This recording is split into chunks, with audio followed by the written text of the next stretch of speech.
olive oil is 100% fat. There's nothing else in it. Pancake mix, on the other hand, is only about 11% fat. And yet, olive oil is good for you, and pancake mix is not. Why is that? As it turns out, the amount of fat we eat doesn't impact our weight or our cholesterol or our risk of heart disease nearly as much as what kind of fat we eat. But let's back up. What is fat?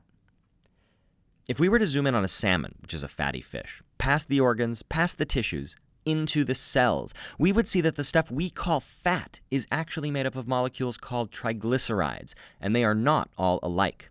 Here's one example. Those 3 carbons on the left, that's glycerol. Now you can think of that as the backbone that holds the rest of the molecule together. The 3 long chains on the right are called fatty acids, and it's subtle differences in the structures of these chains that determine whether a fat is, let's say, solid or liquid, whether or not it goes rancid quickly, and, most importantly, how good or how bad it is for you. Let's take a look at some of these differences. One is length. Fatty acids can be short or long. Another, more important difference is the type of bond between the carbon atoms. Some fatty acids have only single bonds. Others have both single and double bonds. Fatty acids with only single bonds are called saturated, and those with one or more double bonds are called unsaturated. Now, most unsaturated fats are good for you, while saturated fats are bad for you in excess. For saturated fats, the story pretty much ends there, but not for unsaturated fats. The double bonds in these molecules have kind of a weird property. They're rigid.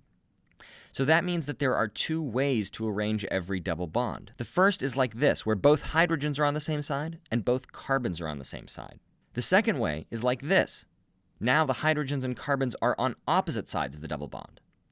Now, even though both of these molecules are made up of exactly the same building blocks, they are 2 completely different substances, and they behave completely differently inside of us.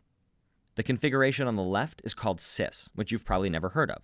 The one on the right is called trans, and you probably have heard of trans fats before. They don't go rancid, they're more stable during deep frying, and they can change the texture of foods in ways that other fats just can't. They're also terrible for your health, by far worse than saturated fat, even though technically they're a type of unsaturated fat. Now, I know that seems crazy, but your body doesn't care what a molecule looks like on paper. All that matters is the 3D shape, where the molecule fits, where it doesn't, and what pathways it interferes with. So how do you know if a food has trans fat in it? Well, the only sure way to know is if you see the words partially hydrogenated in the ingredients list. Don't let nutrition labels or advertising fool you. The FDA allows manufacturers to claim that their products contain, quote, 0 grams of trans fat, even if they actually have up to half a gram per serving.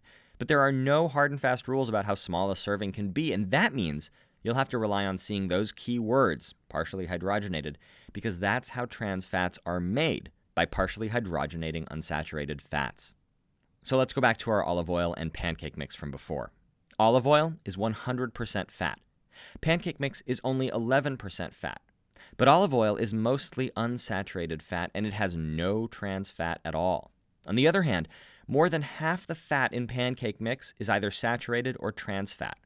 And so even though olive oil has 10 times as much fat as pancake mix, it's healthy for you, whereas pancake mix is not.